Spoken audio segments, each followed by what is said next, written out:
There we go. So like I said, we will have the program today available to you on the website, ORTA website. We'll send that to you, Robin, and your gurus can get that posted so nobody misses out on anything today.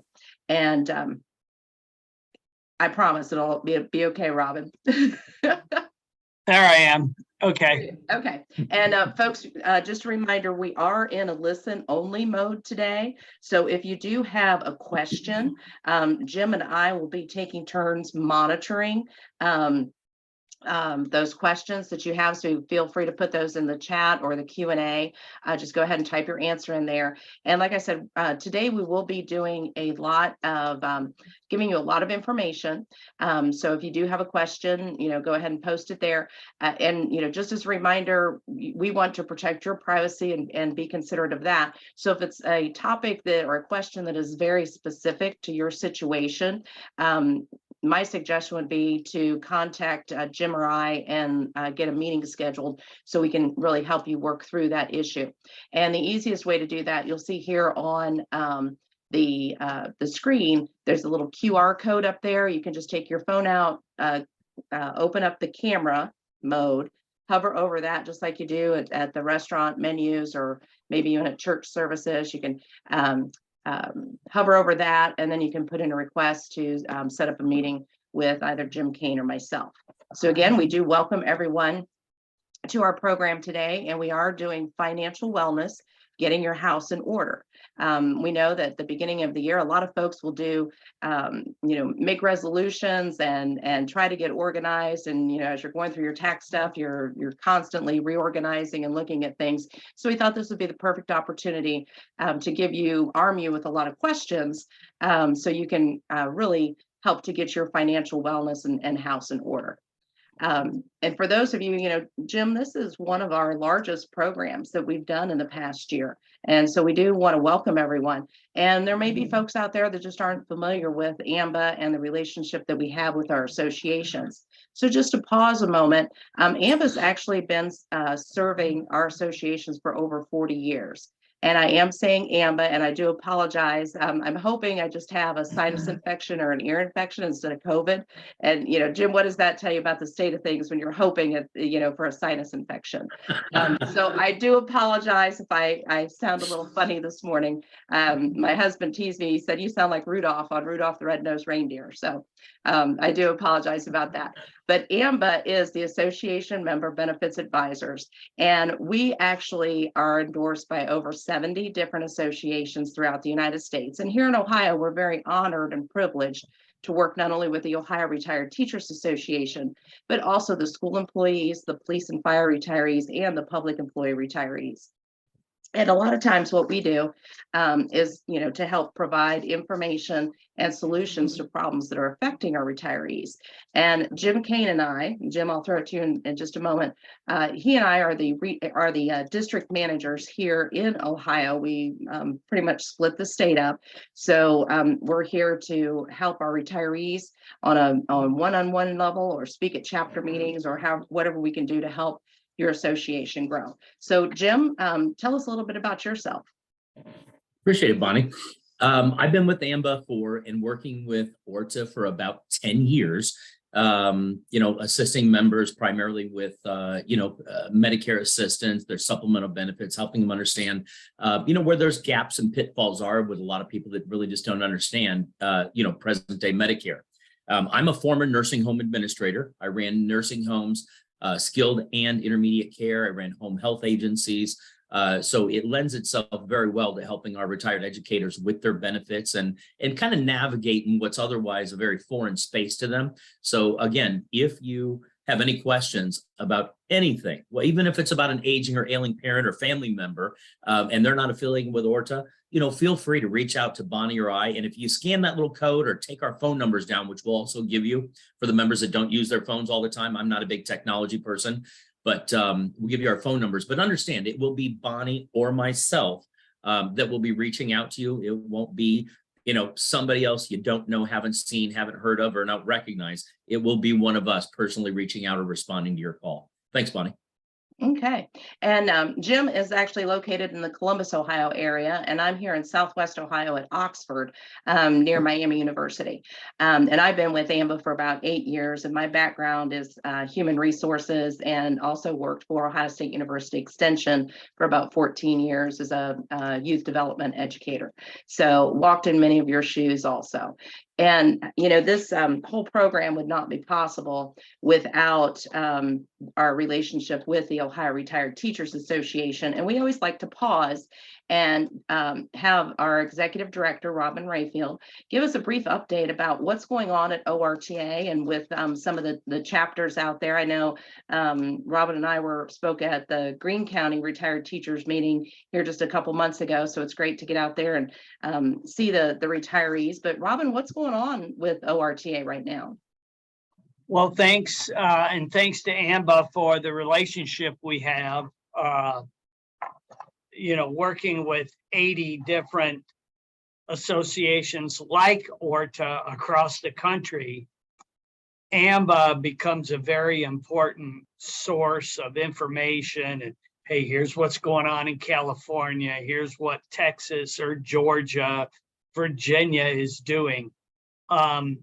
And it's that relationship, and I'll call it information that comes from a variety of sources that helps us do what we're able to do in the way of advocacy for ORTA members. And actually, we advocate for all people in the retirement system, whether they're a member or not. Obviously, we want them all to be members.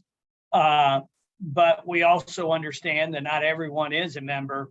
Well, when we get a win, if you want to call it, with our pension system, such as the 3% one-time COLA that came out, everyone benefits from that.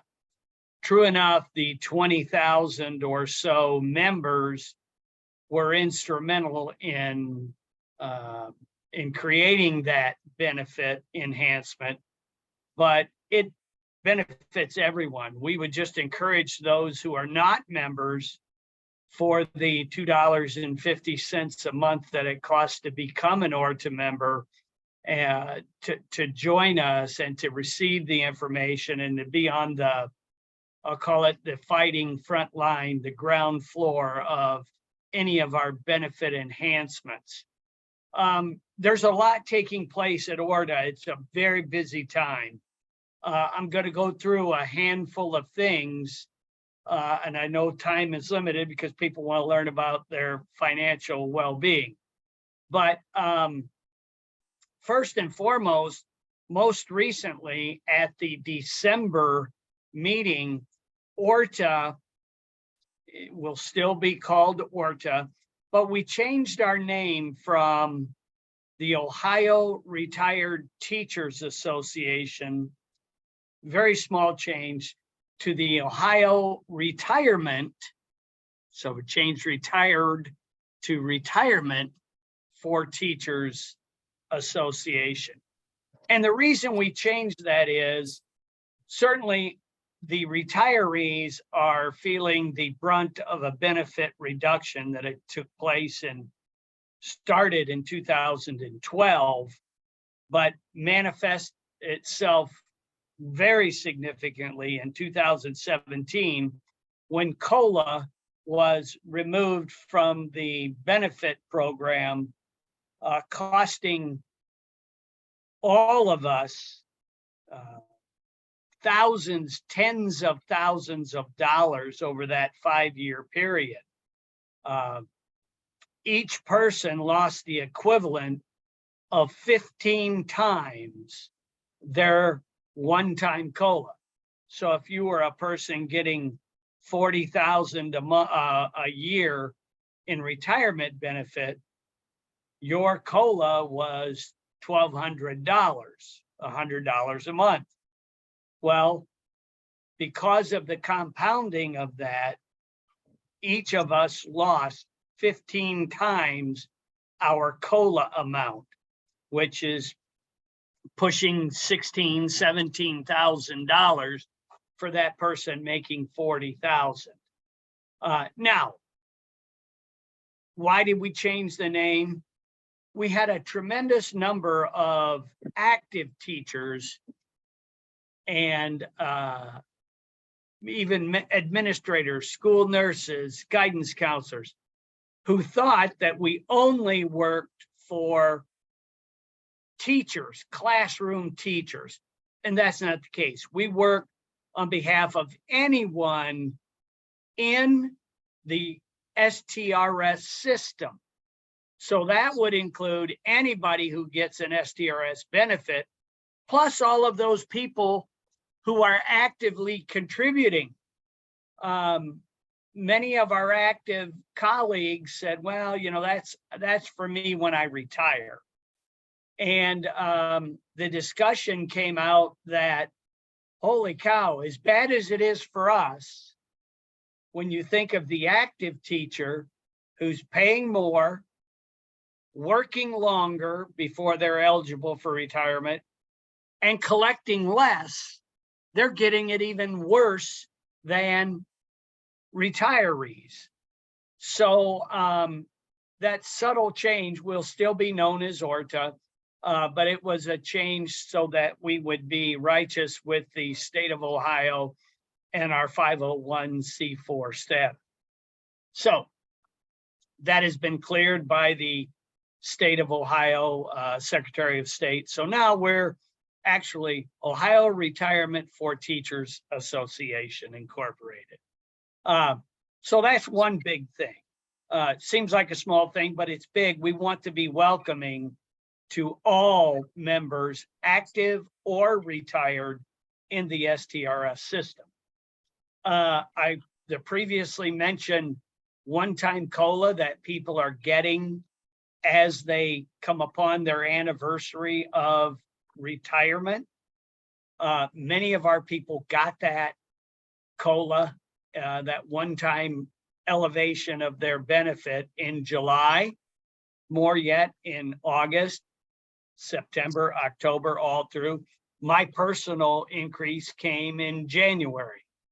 For many of our people who retired in May, they'll get their increase January or June 1. So help is on the way. Now, we're making progress on two other fronts. The first front is we'd like to see that COLA far more regular than once every 5 years. We're hoping and we're pushing for an additional increase this year with the new STRS makes their benefit adjustments on July 1. So we're working towards that. The other thing is one of the key important things we're working on, we were able to eliminate the 60-year-old requirement. Active teachers still have to work 35 years as it presently sits to be eligible for retirement. Now, one of our next major focus is to work on getting that 35-year requirement reduced. We've eliminated the 60-year requirement, which meant many of our people had to work 38 years before they were eligible for full benefits. Now they get that at any time they've reached 35th year. Now we want to reduce that to get closer to the 30-year requirement. And ORTA is working feverishly with STRS board members, with our legislators, and with other elected officials to shed light on that unfair burden. Okay, what else are we doing? Well, we are actively working to have sympathetic pro-teacher people elected to our board of trustees. Currently, retirees hold 2 seats. active members hold 5 seats.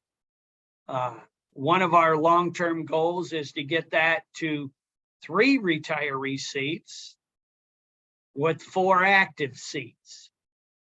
That requires legislative action. If you know how legislators operate, it's at a snail's pace. But it is, there are bills that have been written, they're in the committees, and we're working towards getting support for those. Additionally, we are endorsing a candidate for the active seat. Now, none of the retirees can vote for that seat because retirees vote for retired seats and actives vote for active seats. But the OEA has been reticent to embrace any kind of change at STRS. The status quo of the people on the board are that STRS is performing perfectly, there is no room for improvement, and that status quo must maintain. ORTA vehemently disagrees with that. We feel that there is room for improvement, room for modifications and changes, i.e. moving the 35-year requirement downward towards 30 years. We're looking, we endorsed one candidate. His name is Pat Davidson. He will run against the OEA endorsed candidate, Arthur Lard, who wants to maintain things as they are. Patrick Davidson is open-minded to moving the 35-year requirement down and open to restoring a more regular COLA, cost of living, inflation protection, whatever you want to say it, more of what we were promised when we were working, to work an entire career and then to collect a benefit and be collecting it for quite a number of years and then have that benefit reduced, we think is simply not fair. Okay, so remember the name Pat Davidson and do all that you can to help your active people choose wisely. To keep status quo with Arthur Lard, no COLAs, 35-year commitment to work before benefits, or a new candidate, Pat Davidson, who is committed to changing both the COLA and the years of service. And I'll close with this. Because ORTA was very active and engaged a forensic auditor, Edward Seidel, he goes by Ted Seidel, to do a forensic audit that was crowdsourced, funded, grassroots, $5 at a time, $10 at a time. We paid his fee, which was $75,000. We had Mr. Seidel do his audit, and that audit, because it was so compelling, triggered an audit by the Auditor of State, Mr. Faber, elected official in Ohio, and he took a year and a half and studied what many of the claims were. Now, true to form, one politician covers for another politician. That's just the way politics works.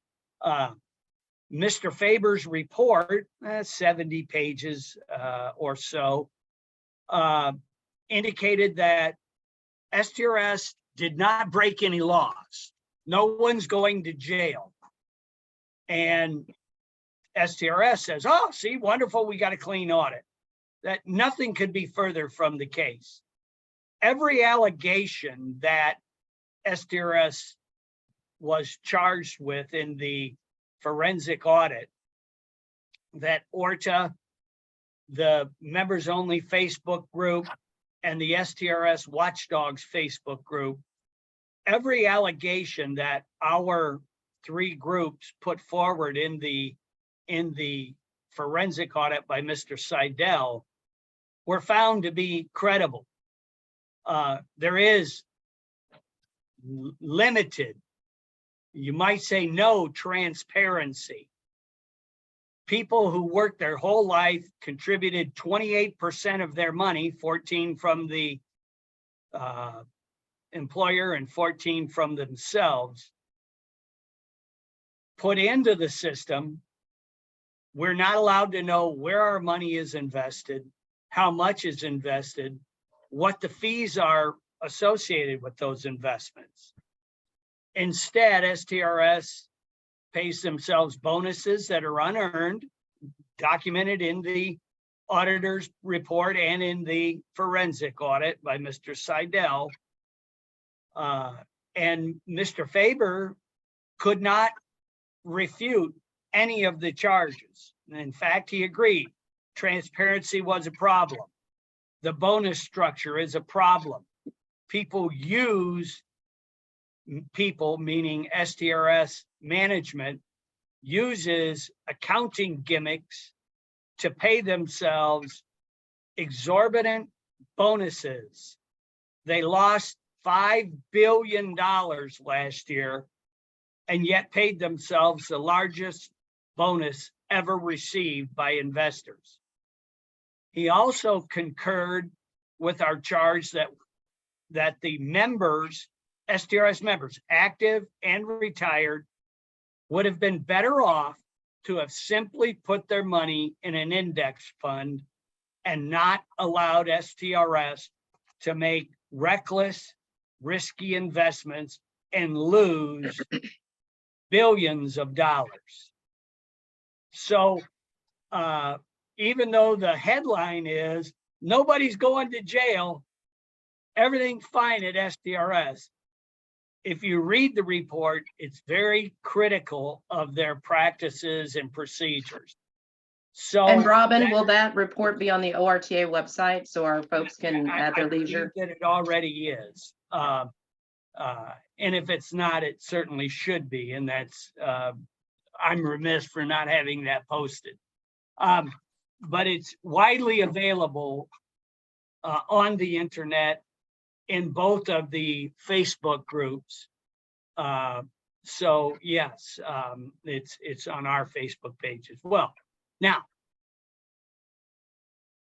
so there's a lot taking place. We're busily putting together our year-end report that'll be mailed to every ORTA member. It's a hard copy, 8 or 10 page pamphlet type of affair that'll be mailed directly to everyone who's an ORTA member. So we're very busy and we're extremely engaged in the advocacy work that we do. So I'm going to let you guys do your informational piece and listen. I'll be listening. So if you have a question for me, feel free to chime it in. I'm busy working on writing my reports for the year-end mailer. So I'll stop with that. Well, and we appreciate that, Robin. That was a very newsy report this morning. So, and as we go into the next slide here, we certainly see how the association really impacts, the forces affecting our retirees. And you heard a lot of good nuggets there from Robin on what ORTA is doing for you.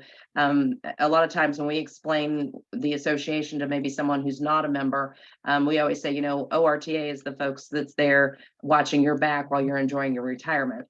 And that was very clear from the pension watchdog. Associations also help, preserve those health benefits, connects retirees to local communities. And, that's one thing, folks, a lot of our local chapters are starting to meet again after COVID. And we do encourage you to get involved with those local chapters. They do fun events. They do, their monthly meetings. and they also do service projects throughout the communities. And then finally, the association helps, offer important exclusive benefits and discounts. And that's really where AMBA comes in to help with that. And we'll be talking about some of those discounts and different types of things today as we do cover a lot of information. But just remember that many of these benefits really helps to fill gaps that maybe weren't covered by the benefits that you had while you were teaching or since you've been retired. We also have a number of folks, even on this call today, that are Ohio retired teachers, but have moved someplace where they can see a palm tree and sunshine more than, just on vacation. So if you do leave the state for whatever reason to follow grandbabies or just to enjoy, your best life, there are benefits that maybe you weren't able to take with you. And maybe that's something that the association endorsed benefits can help fill that gap. We can also extend benefits to your parents or family members who maybe were never eligible for benefits like yours. And then, so many of us now are that sandwich generation where we're actually taking care of loved ones. Maybe it's a spouse or an aging parent, and we can actually help with some of those types of things. So you don't have to leave a job or retire early or take extended time off, thus impacting your pension and your retirement. So Jim, we've got a lot planned today. What are we going to cover here in our financial wellness checkup? Good morning again. Today's goals, we're going to talk about the Medicare changes and how to be a smart healthcare consumer. There are 3 or 4 significant changes for 2023. Talk a little bit about the Windfall Elimination Act, or at least the basics of it, the changes in Social Security for 2023. Again, identify and share the 4 major gaps that most retirees have within their Medicare or risk later in life. Share a few financial tips that our members can act on immediately to make things a little bit more palatable given the drop in the market and the increase in inflation. Discuss RMDs, the required mandatory distributions and recent changes there. A lot of people still confused on those, and there's a big penalty if you don't understand them and respond accordingly. And then obviously there's discounts, through ORTA. It's one of the biggest things we have through ORTA. And make sure you're starting off the year right financially. And Jim, just as a reminder, if our folks do have questions, please put those in the chat or the Q&A. And again, we're covering things at a high level today. So hopefully you've got your pen and paper and can take lots of notes. Good. So this is probably the most exciting slide within the deck here. In good news, in 2023, the cost of living increase for Social Security increased 8.7%. That is by far and away the biggest in the 32 years that I've been, working with Medicare. That is going to bring an average of about $140 more in Social Security to our members that get Social Security payments. Medicare Part B payments are decreasing. Typically, when one goes up, the other one goes down, or down goes up, the other one goes up. They're both decreasing, where your Medicare Part B payments are dropping from $170.10 by $5.20 down to $164.90 a month. Now, understand that if you are receiving Social Security, if you are, or a spouse is, and you get that 8.7% increase, it may impact your overall income for the year, which also may impact your tax bracket. So make sure that, as exciting as that, additional $1,500 will be next year or this year, that it doesn't impact you and put you in another tax bracket, or at least that you and your financial professional are prepared for it. And then the Medicare Part B deductible is also decreasing by about $7. Right now, it's $233 annually for folks on Medicare supplements, and it's dropping down to $226. A couple other 2023 Medicare reminders. There are over 30 preventative and screening services that are now being covered by Medicare, some that weren't in the past. A lot of them are vaccines. The biggest ones are obviously COVID. Shingles is another big one that a lot of our members were actually paid out of pocket. There's no out-of-pocket cost for these. And again, part of your standard Medicare for 2023.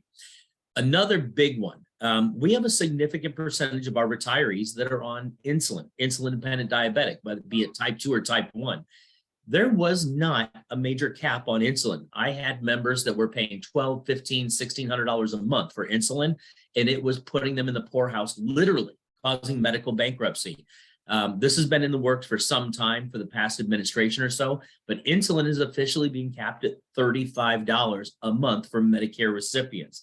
This is huge if you're diabetic. So if you're not aware of that, again, reach out to Bonnie or myself. We'll kind of help you understand that. Now, if you're not on Medicare, if you are a recent retiree, active teacher in their 50s, early 60s, and not on Medicare yet, you unfortunately are still paying retail for your insulin, but there's light at the end of the tunnel when you move over to Medicare. Now, this is only going to affect about 0.03% of the U.S. population on Medicare. I believe there's just over 83 million of you on Medicare. 250,000 Medicare beneficiaries were involved in a governmental data breach. It didn't access any proprietary information, but it did cause the system to go ahead and issue new Medicare numbers and new Medicare cards to those 250,000 Medicare beneficiaries. So if for any rhyme or reason you happen to get a new Medicare card in the next 60 days and you're wondering what this is and your new number is different than the other, it's likely you're falling into that 0.03% of the folks of the 250,000 that have that data breach. Again, any questions, feel free to call us, but we do recommend that you find out what you're eligible for, by creating a free Medicare online account. A lot of our members that are fairly computer proficient get on medicare.gov, create an account, and you can actually see everything that you're eligible for. Or again, feel free to reach out to myself or Bonnie. So let's talk about some of the cuts in Medicare.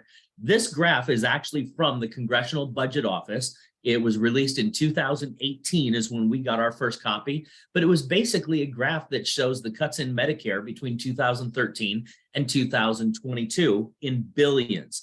And a lot of people say, well, what happened in 2013 that caused, a lot of these cuts? Well, there were two things. Number one, the baby boomers started turning 65. And as you've seen, some Medicare rates have gone up, coverages have gone down. It's just simply the way the populace or demographic are impacting the market. Another impact, but not as direct, was the Affordable Care Act also went in. So they cut $716 billion from Medicare over the past 7-8 years. Hospital services, $260 billion. We're not going to get into this, but in February's webinar, we're going to talk about Medicare 101 and something called observation days, where if you don't have 3 midnights in a local hospital, you forfeit your elder care days, whether it's home care, nursing home. So they're cutting hospital services and putting folks in observation. Medicare Advantage plans, deductibles are going up, Medicare provisions. But the biggest ones that we focus on here at the association or AMBA are the bottom 3 or 4. And those are your elder care, home health, assisted living, nursing home care. They've cut over $110 billion from an already flailing market that's overbed and undercovered. Other services are medical transport. Just understand that Medicare is going to cover you your closest hospital, but beyond that, you have skin in the game, and that's where we hear these ridiculous stories of people paying $2,000 and $3,000 for a ground ambulance or $35,000, $40,000 for a helicopter flight.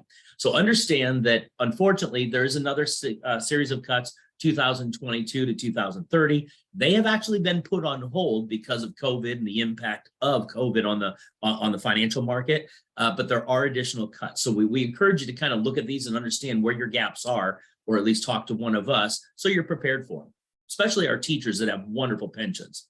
Go ahead. So Jim, we just got a question. You had mentioned Social Security before, and one of our questions that we received in the chat was, someone referencing that her husband was not a teacher and she was declined getting his Social Security.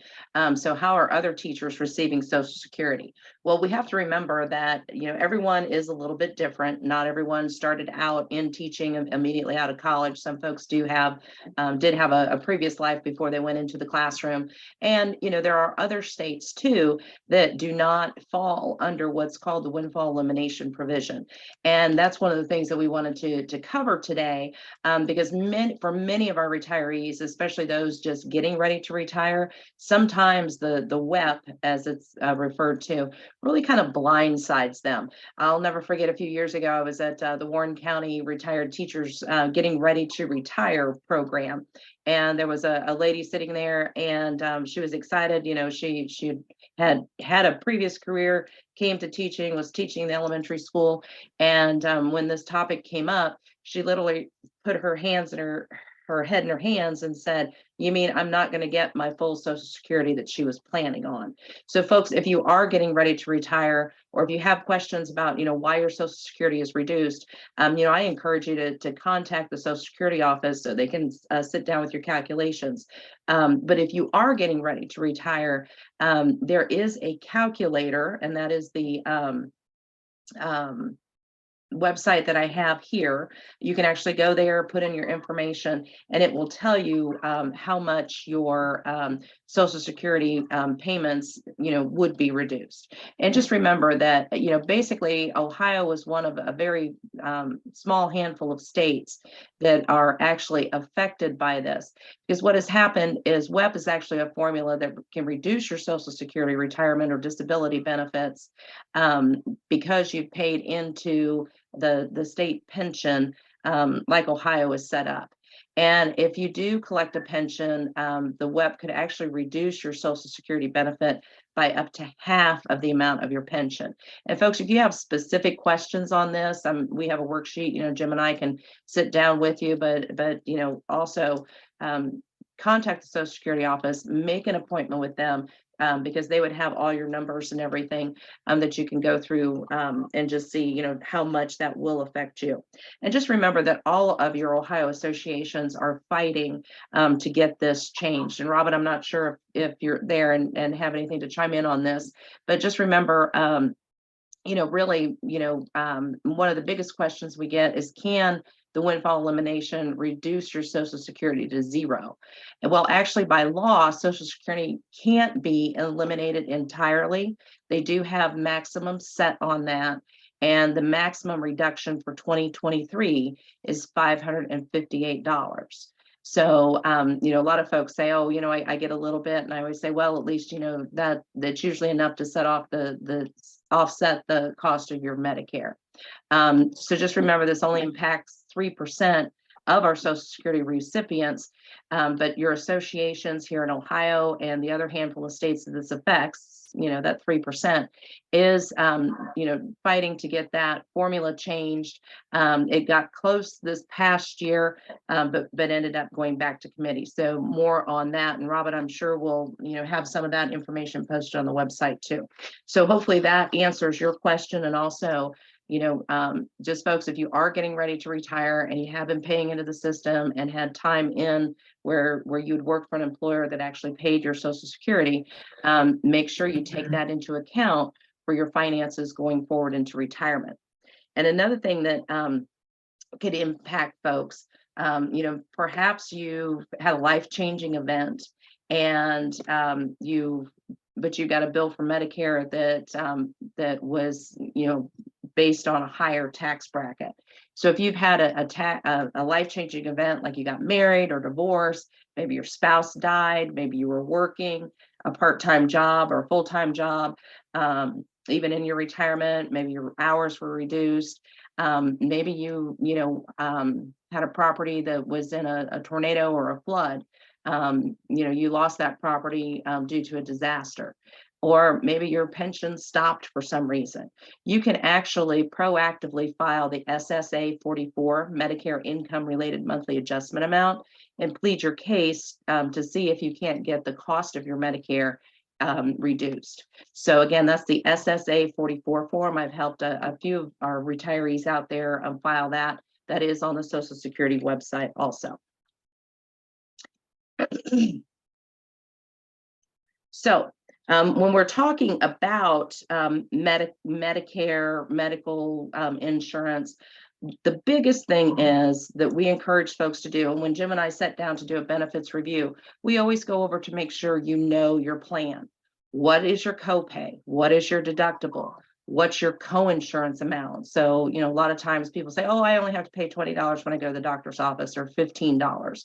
Or, yeah, if I go to the hospital, I have to pay, X. A lot of folks don't even realize that.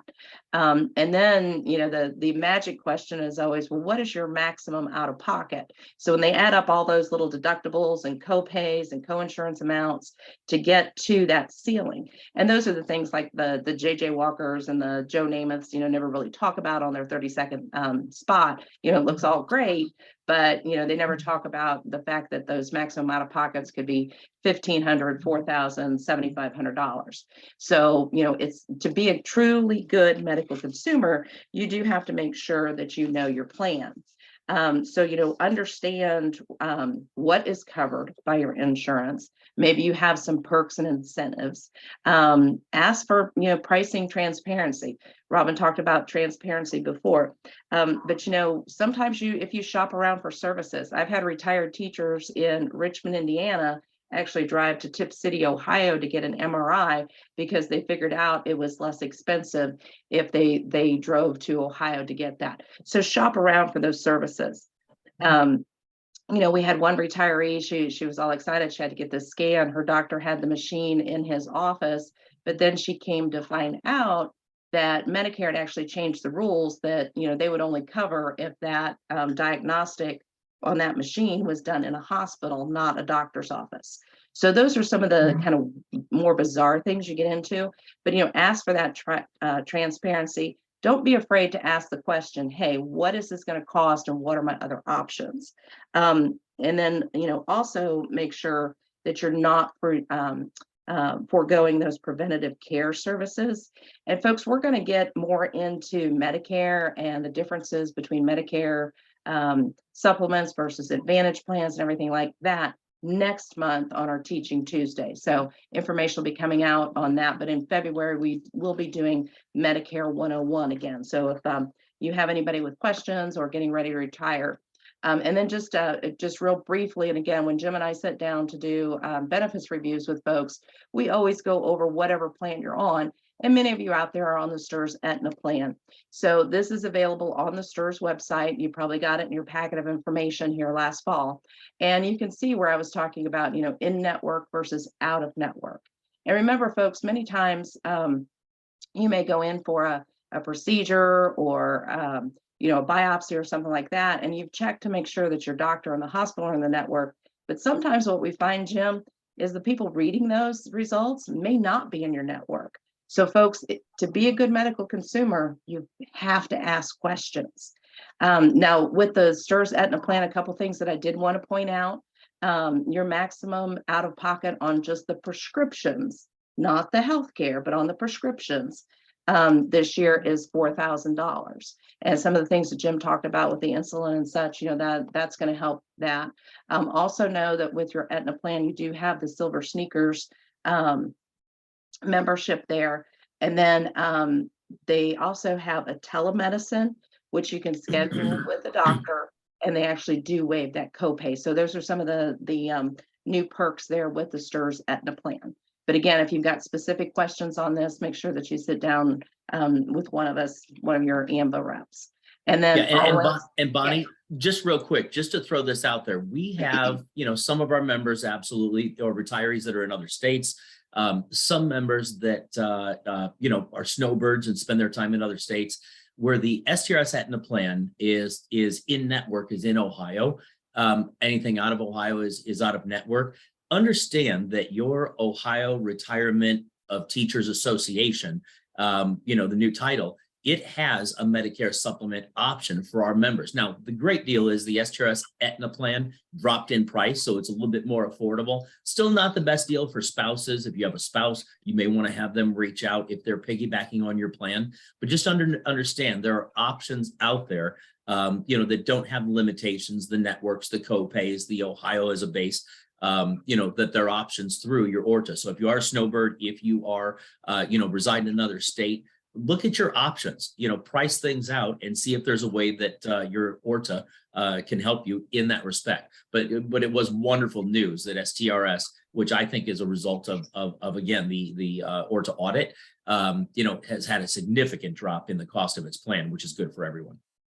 Absolutely, Jim. And when I sit down with folks and we're comparing that, I always call it Medicare math. We figure out what is the best route for folks to go, because Jim, I know both of us share the same philosophy. We never want any of our retirees spending money they don't have to.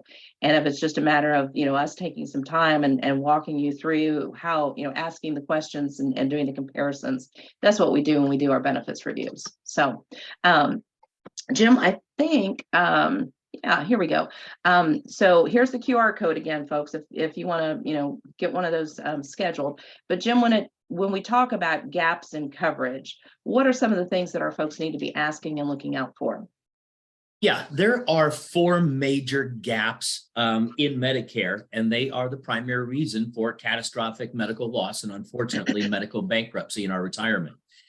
So, if you're on major medical like Bonnie and I are, we're under 65, we have these same gaps. So whether you're an active teacher and you're 55, or whether you've been retired for 30 years and you're 85, we all have the same gaps. The big difference is people that are 50 years old just don't have as much risk of one foot in a nursing home and the other one on a banana peel.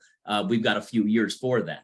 But the biggest one, hands down, number one reason for medical bankruptcy and retirement is elder care. And some people call that home health, some people call it assisted living, nursing home, or the continuum of care from home health care into facility care and passing on. But by far and away, 74% of men, 78% of women are requiring some form of third-party care, and 60% of the cost following events like cancer, heart, and stroke are not covered by Medicare. Typically, a lot of the custodial, the room, the home health care, etc. Cancer, heart, and stroke. Cancer is kind of its own deal. It's either in your family, not. You either worked in hazardous environments, you're worried about it. If you are, call us. The heart and stroke thing, I tell our members that yes, it's important. Those are what we call the big three.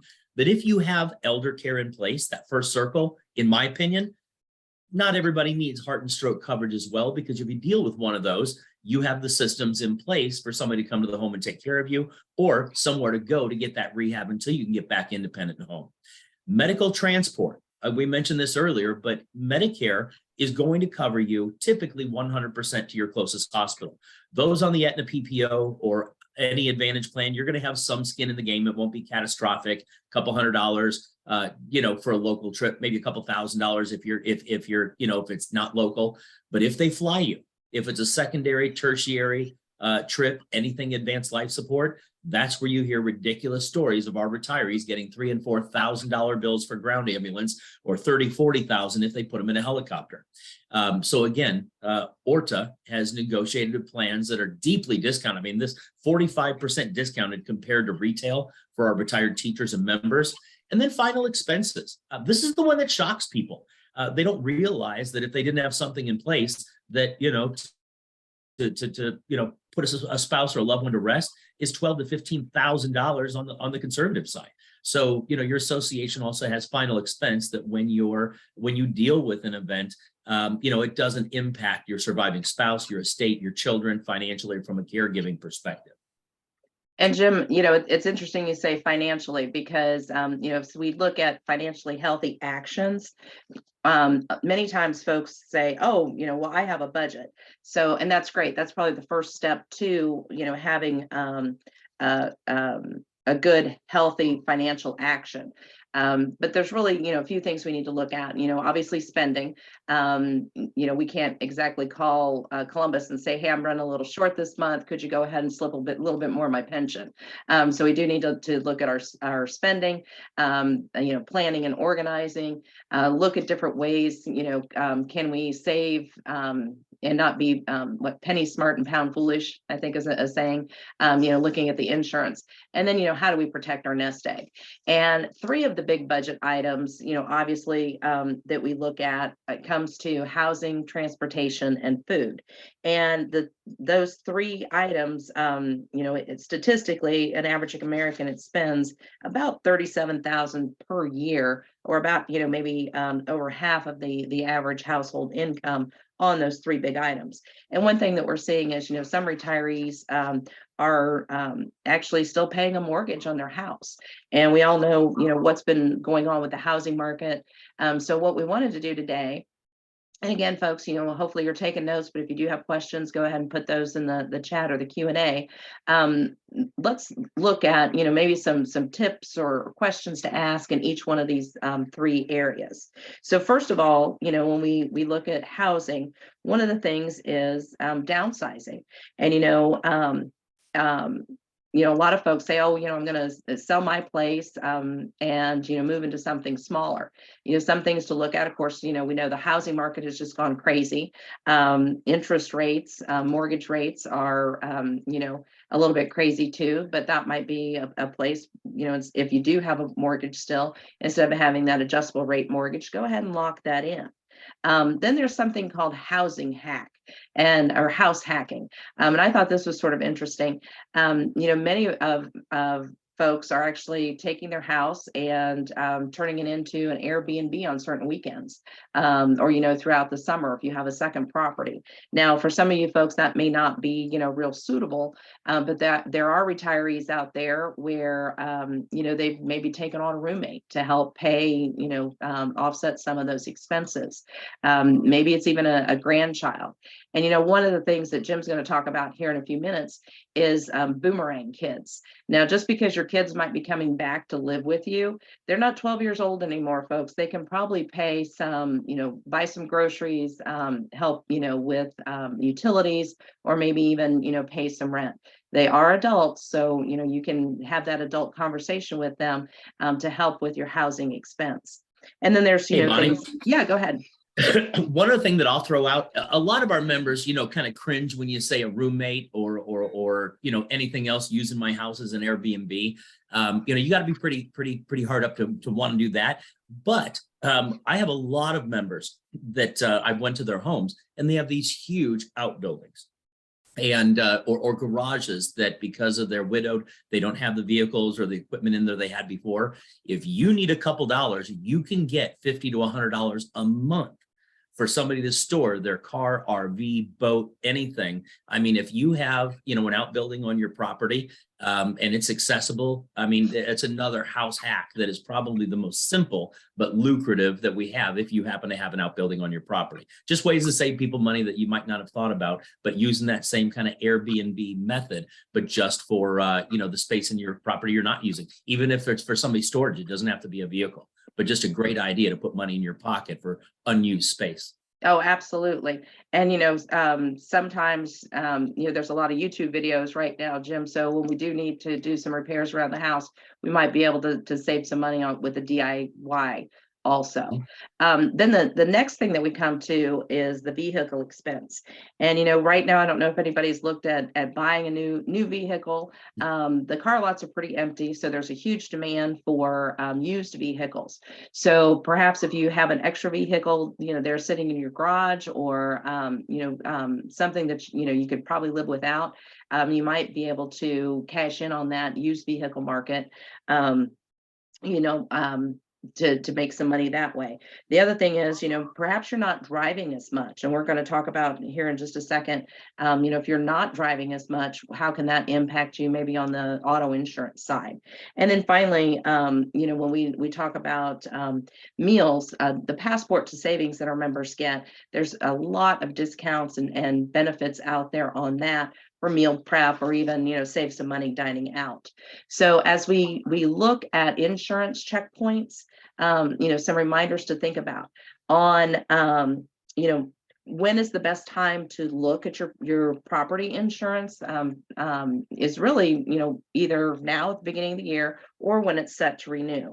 And, some major areas that you might want to think about looking into is the deductibles. Do you have a very low deductible? Perhaps if you have some, mattress money that you could actually be able to stand a little bit higher deductible that could equate to lower monthly premiums. Then there's liability coverage. Look at that. Maybe, the policy that you have had considerations when, you still had kids on the plan. There may also be, things in there like property coverage. And, to keep in mind too, I know we've got folks in Louisiana that when they found out that the Louisiana teachers, with a really good pension, many of the attorneys down there liked that. So they would actually go after that income stream. So, think about, what is covered there. And then, there's also discounts for public employees, military folks, be able to cash in on those affinity discounts. And then, shop around, but just make sure as you are shopping around that if you do switch, that it doesn't end up harming you as far as any renewal discounts or accident forgiveness. And then when we get to the housing portion of the insurance, a lot of our areas in the United States right now, it's getting harder to insure homes on the coast. I couldn't even imagine trying to get insurance in Florida or California right now, Jim. But with what we've seen in the housing market with COVID and the just the cost of building supplies, you used to go in and get a tube of four for $2.50, and now it's like $12. So look at your policy. What is the replacement value on that? It may not be what's on the tax records, but look at the replacement value, again, the deductibles, any type of liability coverage. Just remember, just to go back one second on the deductibles, if your house is valued at $200,000 and your deductible is 1% of that, that's $2,000. So pull out that policy, check it over, see what the deductibles and the liability coverage are. Have you had major renovations? Are your policies really up to date? And then think about bundling. If you do your house and car together, are there any discounts that way? And then when we get to life insurance, and Jim, this is what you and I deal with a lot when we do those benefits reviews. We, have folks actually pull out the policy. So number one, your number one to-do list, make sure you have that you can lay your hands on your policies. And if not, then, we need to get you a new policy for your hands. And then look at, do you still need these? Has your life changed? Do you still need the type of coverage of the insurance that you have? Is it a term life versus a whole life? Does it have a nursing home rider? Jim talked earlier about the expense with home health care and long-term care. Do you have a life insurance policy that has that? Are your premiums increasing? Do you need to shop around again? And what options do you have there? There's many different vehicles for life insurance. And then, do you want to leave a legacy? And folks, this is something that we can help you with there. Another thing, and one of the things that we're going to do after this program is actually send a check sheet to everyone. And it's called In Case of Death or Disaster, affectionately known as ICOT. And of course, here in the new year, many of us have the resolution to organize or to plan. So I'm going to send you this check sheet afterwards. And there's actually about 9 different buckets or 9 categories. And a lot of folks will use this as a way to organize their little plastic file like this, where you can have copies of your important information. So if you do have a stolen wallet or the house burns down or something like that, you've got your information. Jim, I actually have one retiree. She bounces back and forth to Florida. She's got one of those. She has each important document in a sealed plastic thing, and then she puts it down in the cooler. So when she's ready to move back, or if the fire alarm goes off, she just picks up that cooler and goes. But this is how folks you can actually start to get organized. So first of all, think about the life events bucket. Do you have copies of birth certificates, marriage licenses, divorce decrees, any types of birth certificates or adoption papers for adopted children? When it comes to life insurance and retirement, where's your policies? Who are the beneficiaries? A lot of times we go out and with a check for life insurance, and it's to 2 of the 3 children. So they had an heir, a spare, and I guess they didn't care. So now's the perfect time to look at your beneficiaries and, make sure that those are up to date. Have your death in service documents, any type of pension documents. Look and see, who your beneficiaries on your pension. How did you have that set up? If you die, does your spouse continue to get the whole pension, or how do you have that set up? And folks, most importantly, make sure your family members know all of this, because many times we sit down with and it's usually the surviving wife, and she says, well, I just don't know, my husband took care of all that. So folks, do this together. Make sure you share this with your spouse, your kids, your loved ones. But in your life insurance and retirement, have copies of your annuity paperwork, and then those details about your state pension entitlements. When it comes to banking, have all of your banking account information pulled together. What bank do you bank at? What are the account numbers, the passwords, the login information? What credit cards do you have? Safe deposit boxes. We had one gentleman who, dad passed away. He had a brown envelope of about 20 different safe deposit keys. Had no idea what banks they were to. So he spent time, going around the city, trying to figure out, was that the key that fit the box at that bank? And another thing, just as a personal story, my father-in-law passed away from COVID in October of 20. And when he passed away, we had a safe at the house, and none of us knew where the combination was. And we just found it last month when my husband's cousins were going through his mom's stuff, and she had it at a whole nother house. So folks, make sure that you have this information pulled together. And then as we break things down into assets and liabilities, what about property, land, cemetery deeds? Your assets are things that you own, any timeshare ownership, car titles, your stocks, IRAs, 401ks, any bonds, corporate ownership, proof of loans made. And then with the liabilities, what are your mortgage details, your car payments, your timeshares, everything that way. So break those down. And then your monthly expenses, have information about utilities, insurance, your rent, your mortgage, your memberships to the association. Go through your subscriptions. So like to your Netflix or, Apple accounts. That's one thing, there's actually services out there that'll look at everything and find you money where, it was great that you signed up for it then, but it just keeps, getting deducted. And, before long, you've signed up for 12 different types of streaming things and forgotten that you even had them. So consolidate those. And then, when it comes to email and social media, those passwords. And one thing that I picked up is a little booklet that you can actually keep all of your passwords together. And I had one retired state highway patrolman tell me one time, he gave me a great tip. He said, put it in a little, like a small 3-ring binder, and put it on the shelf with the cookbooks, because if somebody breaks in the house, thieves don't usually take your cookbooks. So, keep all that information there. And again, make sure the family members know. And then who are your contacts? Who are all of your doctors?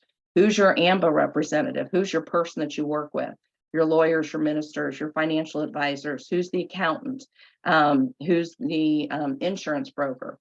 And then the other essentials, where's the will? Is it up to date? Is it current? What about trust documents? Powers of attorney for financial and medical POAs. Many people don't realize that, there is a difference there. What are your instructions? What are your final instructions? Do you want burial, cremation? Have you set that up already? Have all of those things pulled together. And again, folks, I'm going to send you that checklist because Jim, I think I shared this with you earlier. I had a retired teacher that I work with, and she was telling me that last week, about a couple weeks ago, her mom fell and ended up in a rehab facility, and then dad fell, so they're in the same room. And he had an epiphany the other night and couldn't wake his wife up in the same room because she has a hearing impairment. She didn't have her hearing aids in. He called all the kids in the middle of the night to the room so he could discuss where his finances were and all of this information. So when his wife woke up, she had no idea why the whole family was there. So it was a very stressful time for the entire family. So Jim, when should we be having those conversations, not in the middle of the night? Honestly, now. And I know a lot of us, have personal pride. We don't want to deal with, end of life. We don't want to deal with sharing all of our financial information with our children. My kids are 23, 20 and 18. And it makes no sense, for me to share everything with them, but at some point I'm going to have to. And the answer for retirees, whether you're dealing with a parent that's in their late 70s or 80s and you're still actively working, or whether you are that parent, it's important that your children know. The image that we've got up on the picture, those that know me within the association, I'm kind of an old soul. I'm not a technology person, so we actually asked somebody to put this together for us, this slide deck, and the gentleman put it together for us. That's actually his mom and his daughter. And over the holidays, this picture was just taken, but over the holidays, mom started asking questions 2 and 3 times and forgetting things that were, being cooked. And it was very obvious that the cognitive decline, was there and more apparent than ever before. And his goal this year is to get mom's finances in order, because this is a progressive disease. They're understanding it. And there are, 10 or 15 critical questions we need to address with our children, or our children need to address with us. And we want to make sure you have a handle on these. Number one is, where do you keep your financial and estate planning documents? Where do you have your monies? They don't have access to them, but it's really important they understand, where they are, so they can help navigate, especially if you are dealing with a cognitive issue. Can they meet with your advisors to understand what is your plan? We have members out right now, and we can talk about your financial health. One thing we do here is help members with investments that are safe. But make sure that you've got your monies in areas that are relevant to your age. You should have, if you're 70 years old, you should have 70% of everything you own in absolutely no risk, safe. So if the market does tank, you've got 70% of your net worth. If you're 80% should be safe. What are your doctors? Where are your medical professionals? So I know how to get a hold of them. What meds are you taking? What pharmacy do you like? A lot of our members are adamant because they know their pharmacist. The pharmacist knows them. What planning have you done for long-term care? So if they haven't, prepared financially, what kind of care do they want? If you need help in bathing, dressing, toileting, going to the bathroom, do you expect me to be there and impact my family, my career? Do you expect, to pay the, $1,200-1,500 a week for home care, or $6,000, $7,000 a month for facility care?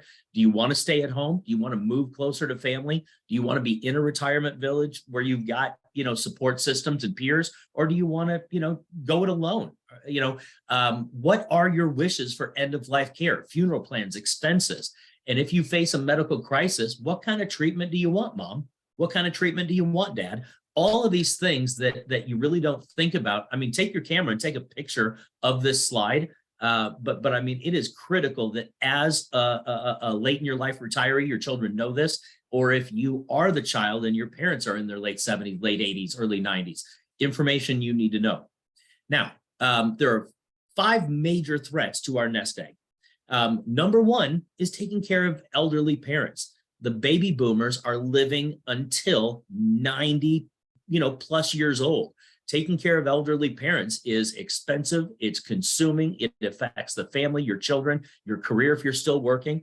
The death of a spouse if you don't have that final expense insurance. A lot of people aren't anticipating $12,000 to $15,000 out of their budget. Bonnie mentioned boomerang children. COVID has turned this world on its ear. With people losing their jobs. Families not being able to survive independently. So they're gathering up. You've got boomerang children, not only children, but boomerang grandchildren that are coming in to live with the families. It is devastating financially. A medical crisis, cancer, heart, stroke, pulmonary embolism, aneurysm, anything that requires home health, assisted living, nursing home care, you're going to have out-of-pocket costs. And then the big one right now for the past, 24 months has been overexposure in the stock market. Our members collectively are down between 15 and 20%. And unfortunately, there's no, sunlight on the immediate horizon. And some of the major drops we've had in the market have taken 10 years to get back to where we were. And, half the members on this call are in their mid to late 70s. We don't have 10 years for it to come back.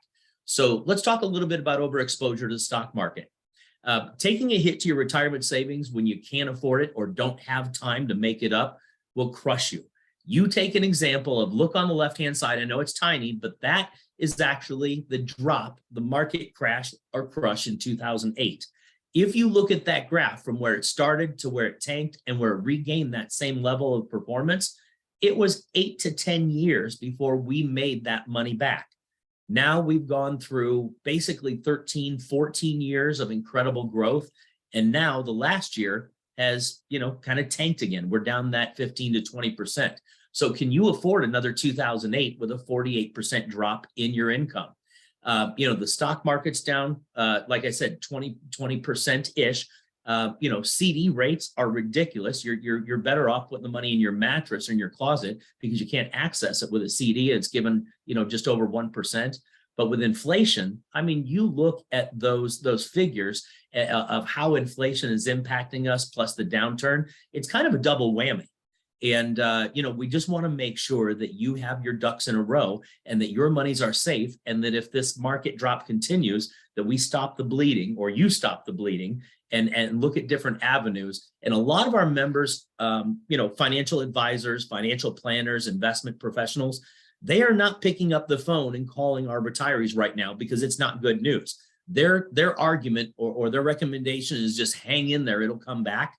Well, unfortunately, a lot of our members don't have the luxury of Bonnie and I, they do, for it to have 20 years to come back. So one of the biggest additions to the benefits that ORTA has added to its portfolio in the past 2 or 3 years has been something called a FIA. It's an endorsed tax-deferred asset protection plan. And, we can discuss it, one-on-one, with Bonnie, yourself, or myself and you, if you want to learn more about it, but there's no underwriting. It allows our members to participate in market gains with no downside risk. And I will tell you, I put a portion of my savings, a big portion of it, in this fund in February, 2 years ago after the election. I saw kind of the writing on the wall way before the war, way before the trade, way before the supply chain issues and everything that's going on that's affecting, the market. I am one of the few individuals I know, and I talk to, hundreds every month. I'm one of the few that has not lost a dime in the past 2 years. And I haven't made much money, but I haven't lost a dime. So you can earn money as the market goes up, but if the market drops or stays flat, your money freezes at its high water mark. And, the return on it's about 4 to 9%, depending on, any given year. We've had some really good years in the past 13. But again, if the market drops, your money freezes at its high water mark. And we use the phrase that, at 4 to 9%, it may not make you rich, but it will keep you rich because you cannot lose a dime. There's multiple investment strategies, pre and post lifetime income. If you do want to enhance liquidity and actually take as an income, there's flexible lifetime income options. There's a roll-up feature. But one of the most attractive aspects of this is elder care is the #1 reason for catastrophic medical loss. You can use these funds and they waive surrender charges, anything if you need those monies for any elder care benefits. So if you do have elder care plan and you ultimately develop a cognitive event and your care is longer than the 1, 2, or 3 years of your plan, you can then use this without impacting your estate, your family, anyone else. A little bit different topic, but RMDs. RMDs can intimidate a lot of folks. Required minimum distributions are basically how the government gets their share of your savings. At some point, they want you to start pulling your savings. It adds to your annual income. Therefore, they can tax you on it and they get their money. So things that are required under RMDs include your rollover IRAs, individual retirement accounts, your SEP IRAs, traditional IRAs, your 403B as an educator, 401k if you were a spouse or had a career outside of teaching, 457 accounts. The items or investments or monies you have that are not affected by RMDs would be your Roth IRAs, your pension monies, and then any CDs or money market accounts, again, because you've already paid taxes on them. So RMDs, what are they and when are they? So it's a portion of your savings based on your age. So your amount that you need to pay out grows each year with your age, and it's based on the account balance from the previous year. So for our members that are over 70 to 73, you started at age 70 and a half prior to 2020, paying your RMDs.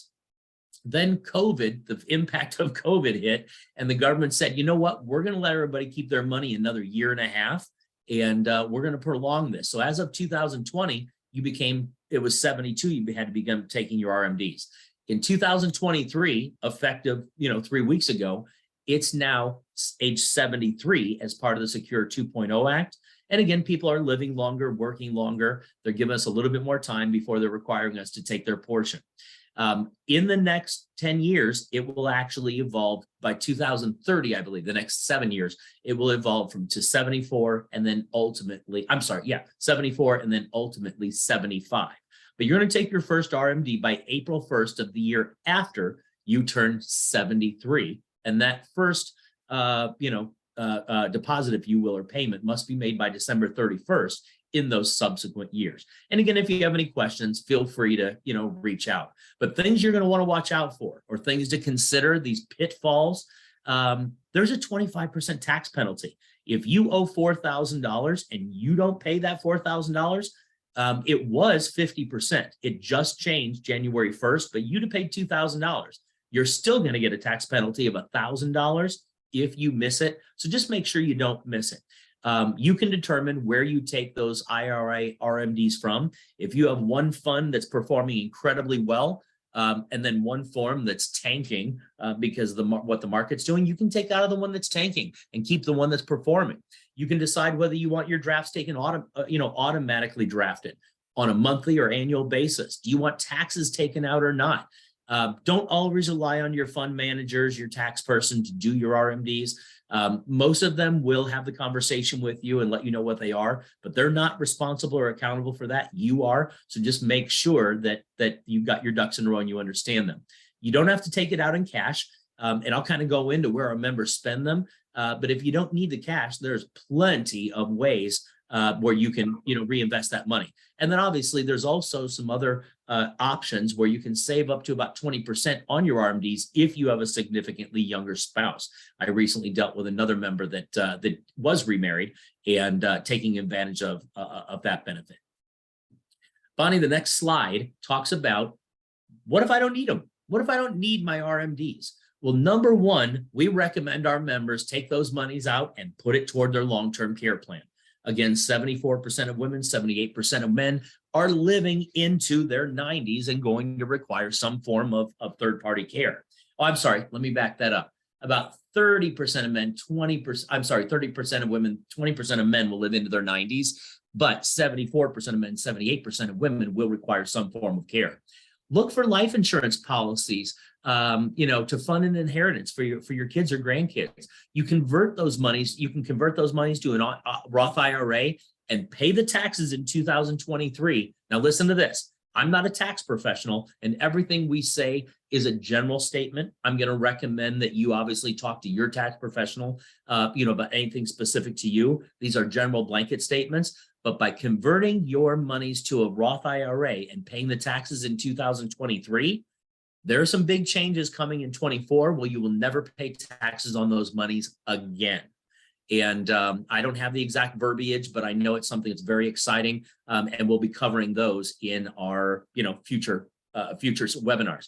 Invest in a non tax qualified plan. Fund a 529 for a grandkid for college, or make a charitable contribution to whether it's your church or whatever philanthropic organization that you're familiar with.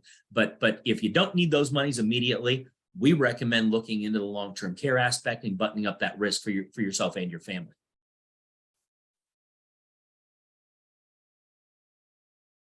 Bonnie, you want to talk a little bit about life expectancy and how this is changing our worlds? Absolutely. Because, Jim, about 58% of us out here are actually worried about outliving our money. And, as we look at this chart, compare the dark blue there on the bar graphs are folks, 65 in the year 1965, and the lighter blue was 65 years old in 2015. So as we look at this, look at the folks living into their 70s, living into their 80s. Ladies, a third of us are going to live into our 90s. Are we going to have, the nest egg to take care of us so we can maintain our lifestyle, as we age into our 90s? So, hopefully today we've given you folks a lot of tips on ways to save some money, on ways to prepare for this, maybe do some things a little bit differently, but really consider the impact of inflation, those life changes, cancer diagnosis, more and more folks, because of the advancements made in cancer, are living longer. But once you get through the cancer treatments and paying for, the medications, or, maybe the home health care, the long-term care, from, cancer or heart attack or stroke, or those long-term care needs, how is that impacting, our nest egg, really, as we live into, the 70s, the 80s, the 90s there. And so, folks, as we start to wrap up here, one of the things that I did mention, and we did this program back in December, was the Passport to Savings. So many of you, have seen this on the website, or as you've attended local chapter meetings where Jim or myself or one of our senior advisors have spoken at. You do have access to a number of discounts out there. If you go to myambadiscounts.com, you can actually sign up for this. You get it, again, just because you are a member of ORTA. You can get discounts on things like GNC, the Calm app, things like TurboTax, Trust and Wills, Tax Act.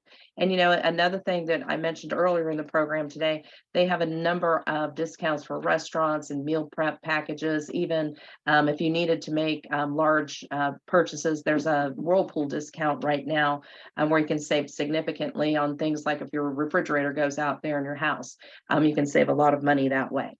So, folks, I do apologize. We went over an hour, but hopefully you've gotten a lot of good information. Some of the questions in the chat or in the Q&A were, where can I find a transcript or this video? I have been recording this today. We will get that over to the ORTA office. Put that into a YouTube channel, so you'll actually be able to see that on there.